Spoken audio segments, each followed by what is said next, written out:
आजच्या डिजिटल युगात मुलांचा वाढता स्क्रीन टाइम हा पालकांसमोर मोठा प्रश्न बनला आहे. मोबाईल आणि टीव्हीच्या वाढत्या वापरामुळे मुलांच्या अभ्यासाची सवय आणि कुटुंबातील संवादावरही परिणाम होत असल्याचं चित्र पाहायला मिळतं.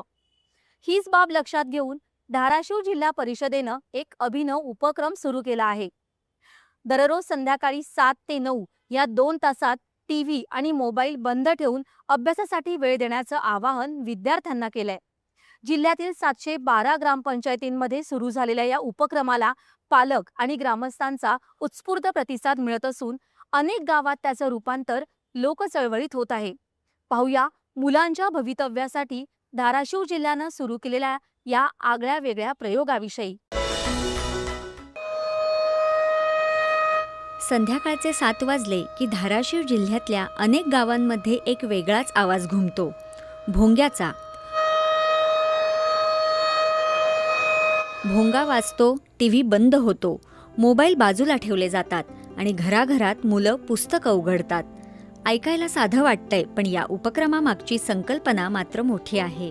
आपला जीव धाराशिव व्हिजन 2030 या उपक्रमाअंतर्गत जिल्ह्यात मोबाईल मुक्त 2 तास ही संकल्पना राबवली जाते. जिल्हा परिषदेच्या हद्दीतील तब्बल 712 ग्रामपंचायतींमध्ये दररोज संध्याकाळी 7 ते 9 या वेळेत मुलांनी मोबाईल आणि टीव्ही पासून दूर राहून अभ्यास करावा, यासाठी हा उपक्रम राबवला जातो. या कार्यक्रमाअंतर्गत आम्ही प्रत्येक गावात संध्याकाळी 7 वाजता भोंगा वाजवून सर्व लोकांना आवाहन करतो की 2 तास टी व्ही आणि मोबाईल बंद ठेवून विद्यार्थ्यांना अभ्यासाकडे आपण प्रोत्साहन द्यायचं आहे आणि येणाऱ्या काळामध्ये ह्याचा नक्कीच मुलांच्या गुणवत्तेवर चांगला फायदा आपल्याला दिसून येईल. हा उपक्रम विद्यार्थ्यांच्या अभ्यासासाठी अत्यंत चांगला असा आहे आणि हा उपक्रम जिल्हा परिषदेच्या सर्व शाळांमधून राबवला जात आहे. सध्या साधारणतः 200पेक्षा जास्त गावांमध्ये आणि तेथील सर्व प्राथमिक शाळांमध्ये हा उपक्रम राबवला जात आहे.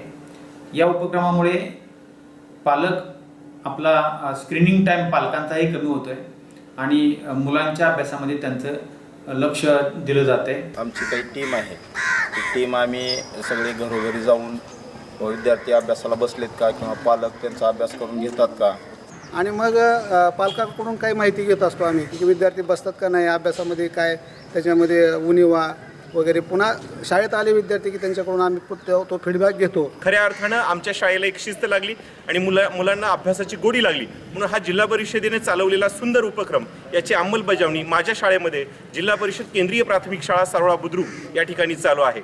पण या 2 तासांचा उद्देश केवळ मुलांना अभ्यासाची सवय लावणं एवढाच नाही, तर वाढता स्क्रीन टाईम कमी करणं, डिजिटल व्यसनापासून मुलांना दूर ठेवणं आणि सर्वात महत्त्वाचं म्हणजे कुटुंबातील संवाद पुन्हा वाढवणं, हा या उपक्रमामागचा मुख्य हेतू आहे.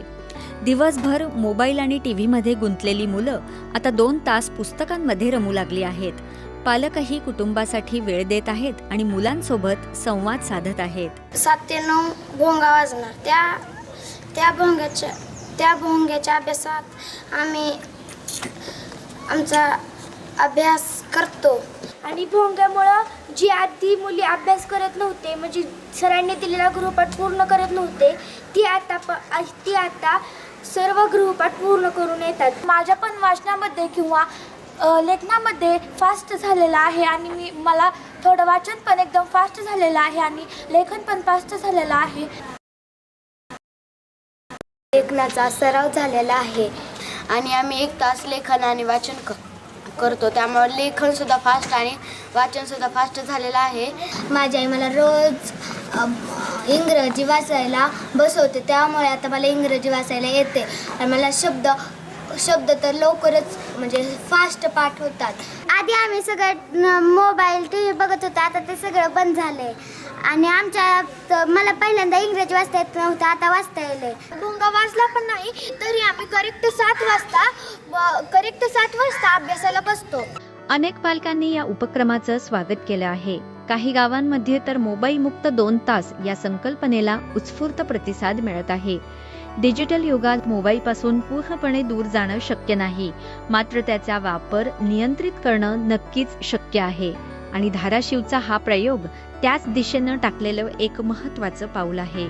दूरदर्शन बातम्यांसाठी देविदास पाठक, धाराशिव.